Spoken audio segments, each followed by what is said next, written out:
Every evening, just before sunset, the Scarecrow began to sing. No one else heard it, only Daichi. A low, broken melody drifting across the fields like a dying breath. Not quite music, not quite words, just a sound that made the air feel colder. The villagers said the fields were quiet, peaceful, but Daichi knew the truth. The song always started when the sky turned red, and it always ended when darkness swallowed the last line of light. The Scarecrow stood in the center of the wheat field, tall, crooked arms stretched wide. Its straw body sagged under the weight of old rain. A torn hat covered most of its face, except for the mouth. Stitched shut with black thread, Daichi avoided looking at it directly, because sometimes when he passed the field it wasn't facing the same direction as before. He told himself the wind moved it, even when there was no wind. Every night he dreamed of the field. Endless wheat swaying slowly, whispering together, like voices buried underground, and always the Scarecrow stood at the center, waiting. Sometimes it turned its head, too slowly to be natural, too smoothly to be wood and straw. And in the dream it sang, clearer than in the waking world, words forming inside the broken melody, soft, patient, endless. You left me here. He always woke before sunrise, heart racing, hands shaking, the taste of dirt in his mouth. One morning he found straw in his bed. He burned it, without knowing why. The villagers greeted him politely, smiling, normal. But sometimes they called him another name. Morning, Kenji. He always corrected them. My name is Daichi. They always apologized too quickly, too easily, and the next day they did it again. The fields stretched endlessly beyond the village. Golden during the day, black at night. The Scarecrow waited at the center, always visible, no matter where he stood, like it followed him without moving. One evening, the song started earlier than usual, low, broken, closer. Daichi froze. The sound came from behind him, not the field, not the distance. Right behind him, he turned, nothing. When he looked back, the Scarecrow stood closer, much closer, impossible closer. It should have been hundreds of steps away, now only 20. The song continued, soft, patient, familiar. The melody felt known, not learned, remembered. Without thinking, Daichi walked into the field. The wheat brushed against his legs. Dry, sharp, whispering, each step felt heavier, like the ground resisted him, like the earth wanted him gone. The Scarecrow grew larger, more detailed, more real. Stains marked the shirt, dark, uneven, old, not mud, something thicker. The stitched mouth twitched, slightly. The song stopped. Silence fell across the field. Heavy, waiting.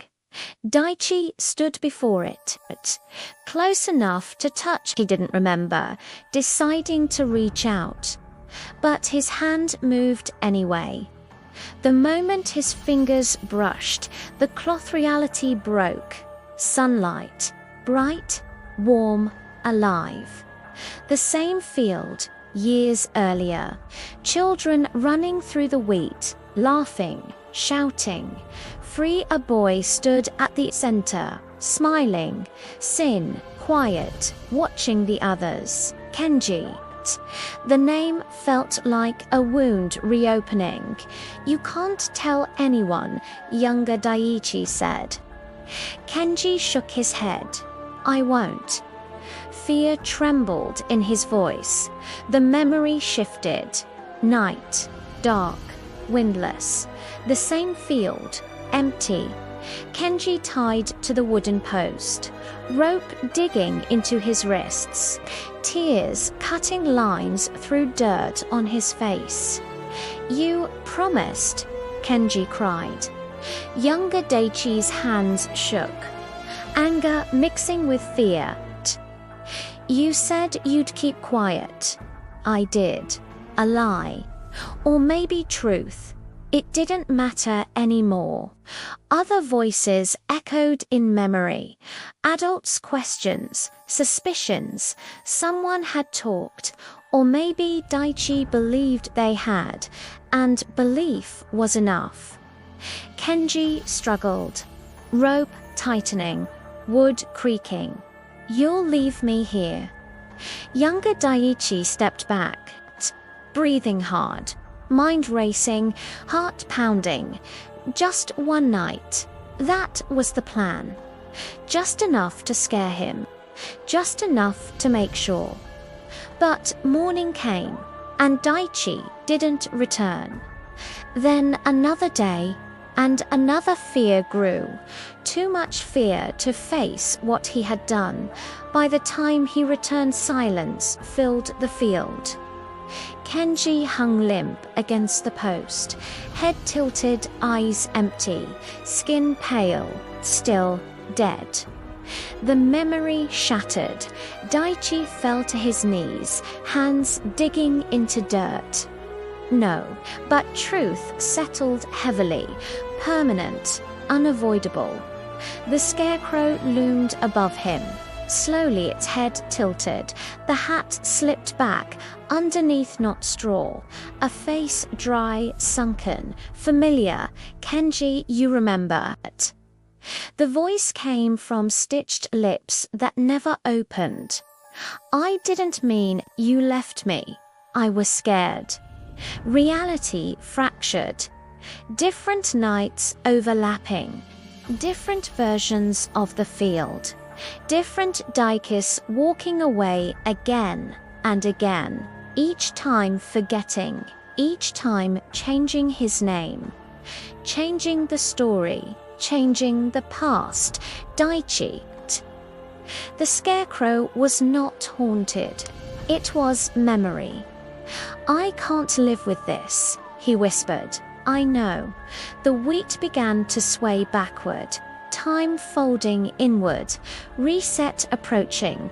You can forget again. The field dimmed, truth dissolving, pain fading, safety waiting. Daichi stared at Kenji's face. Dry skin stretched over bone, eyes empty, waiting forever. I left you to die. The movement slowed. I chose not to come back. The wind stopped. I erased you. Time faltered. I remember. The world became still. The Scarecrow watched him, silent, patient. Is this punishment? Daichi asked. Yes. Will it end?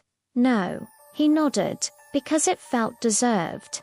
The Scarecrow's head straightened, returning to stillness. Returning to wood and rope and silence. You don't deserve peace. I know. You don't deserve to forget. I know.